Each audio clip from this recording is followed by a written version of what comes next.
റസൂലേ, ലോകത്ത് ഒരാളും അത് കണ്ടിട്ടില്ല, ഒരാളുടെ കണ്ണും അത് കണ്ടിട്ടില്ല.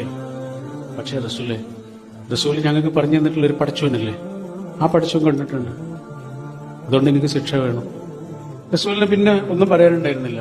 ശിക്ഷ നടപ്പിലാക്കുക, അവരെ കല്ലെറിഞ്ഞിട്ട് വധിക്കുകയാണ്.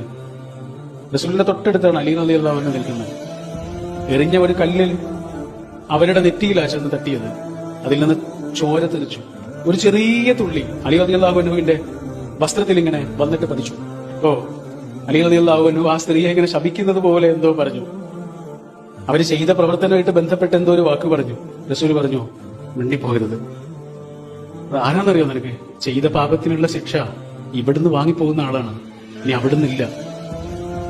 ചോദിച്ചു വാങ്ങിയ ആളാ. അവര് ചെയ്തൊരു പശ്ചാത്താപമുണ്ട്, ഉള്ളു പൊള്ളി നിന്നിട്ട് അവർ ചെയ്തൊരു പ്രാർത്ഥനയുണ്ട്. മക്കയിലും മദീനയിലുള്ള മുഴുവൻ മനുഷ്യന്മാർക്ക് വീതം വെച്ചാലും പിന്നെ ഉണ്ടാവിടാ.